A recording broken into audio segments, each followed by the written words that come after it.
세계 증시와 우리 증시를 짚어보는 시간 5분 세계 증시입니다. 연합인포맥스 정윤교 기자와 함께하겠습니다. 안녕하십니까? 안녕하십니까? 네, 먼저 미국 8월 고용 지표가 나왔는데 시장이 굉장히 많이 주목을 했지만 분위기는 나쁘지 않았어요.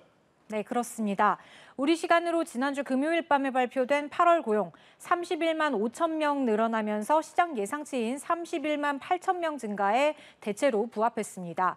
연준의 금리 인상 기조를 뒷받침해줬고 전문가들 사이에선 크게 좋지도 나쁘지도 않은 골디락스라는 평가가 대체로 나왔습니다. 그러면서 주식시장에 큰 영향을 미치지도 않았습니다. 다만 8월 실업률이 3.7%로 최근 6개월 만에 가장 높았다는 점이 주목되면서 경기 우려를 자극했습니다. 지난 2일 다우지수와 S&P 500 지수는 각각 1.07% 떨어졌고 나스닥 지수는 1.31% 하락 마감했습니다. 나스닥 지수는 2019년 이후 처음으로 6거래일 연속으로 하락했습니다. 네, 우리 증시도 살펴봐야 될 것 같은데 코스피 2,400선의 턱걸이로 마감을 했습니다. 원달러 환율이 발목을 잡았다 이렇게 봐야 됩니까? 네, 오늘 시장 역시 어제와 마찬가지로 오전까지만 하더라도 반등 시도에 나서다가 결국 하락 전환했습니다. 개장 때만 하더라도 미국의 8월 고용 수치가 그래도 견고했다. 실업률이 오른 것도 경제활동 참가율이 상승했기 때문이다. 이런 긍정적인 평가가 나오면서 상승세였지만 원달러 환율이 치솟으면서 지수가 고꾸라졌습니다.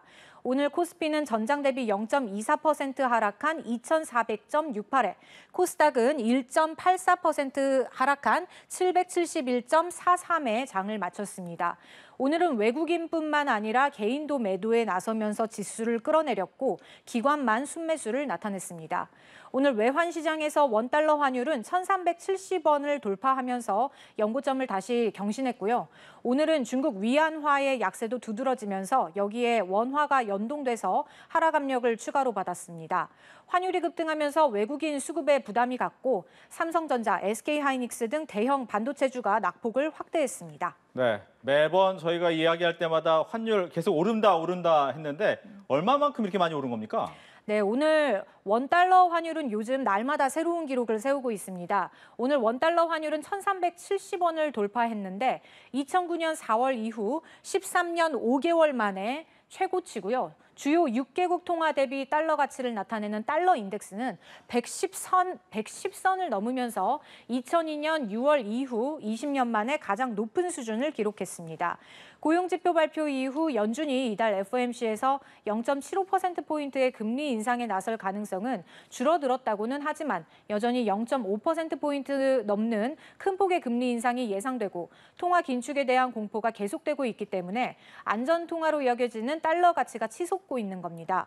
최근 유럽의 에너지 위기, 경기 침체 우려가 고조되는 점도 유로화 가치를 떨어뜨리면서 원달러 환율 상승을 부추기고 있습니다. 네, 이 환율이 조금 안정돼야 우리 증시도 힘을 좀 얻을 것 같은데 전문가들은 언제까지 오를 것이라고 예상하고 있습니까? 먼저 이번 주에는 제롬 파월 연준 의장을 비롯해서 연준 당국자들이 잇따라 연설에 나서는데 지난 잭슨홀 회의 때처럼 매파적 발언이 쏟아질 것으로 보입니다.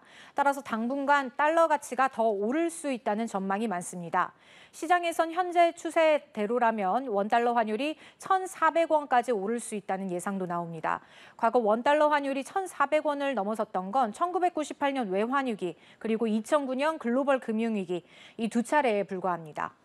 네, 이제 내일 증시를 좀 전망해 봐야 될 텐데 오늘 밤 미국 시장은 노동절 때문에 하지 않고 내일 우리나라 시장 분위기는 좀 어떻게 전망이 됩니까? 오늘 미국 주식시장은 휴장하지만 오늘 아시아 시장에서 미국 주가지수 선물인 S&P 500 선물이 보합권에서 거래됐습니다. 업종별로는 에너지만 크게 오르고 대체로 약세를 나타내면서 위축된 흐름을 이어갔습니다. 뚜렷한 상승 모멘텀이 부족하기 때문에 시장 참가자들은 적극적으로 거래에 나서지 않을 가능성이 큽니다. 특히 이번 주 미국 연준의 경기 동향 보고서인 베이지북 발표, 그리고 제롬 파월 연준 의장의 연설, 유럽 중앙은행과 호주, 캐나다의 금리 결정 등 빅 이벤트를 앞두고 투자자들은 경계 심리를 키우면서 관망세를 보일 것이라는 전망이 나옵니다. 네, 마지막으로 내일의 주요 일정까지 알아보죠. 네. 내일 밤엔 미국의 8월 S&P 글로벌 서비스 구매 관리자 지수, ISM 비제조업 구매 관리자 지수가 발표됩니다. 미국 경제가 둔화 중인 가운데 경제 지표가 어떻게 나오느냐에 따라서 또 시장에 영향이 있을 것으로 보입니다. 내일은 호주 중앙은행도 금리 결정에 나서는데 0.5%포인트 인상에 무게가 실리고 있습니다. 네, 지금까지 세계 5분 세계 증시였습니다. 연합인포엑스 정윤교 기자와 함께했습니다. 오늘 얘기 잘 들었습니다. 감사합니다.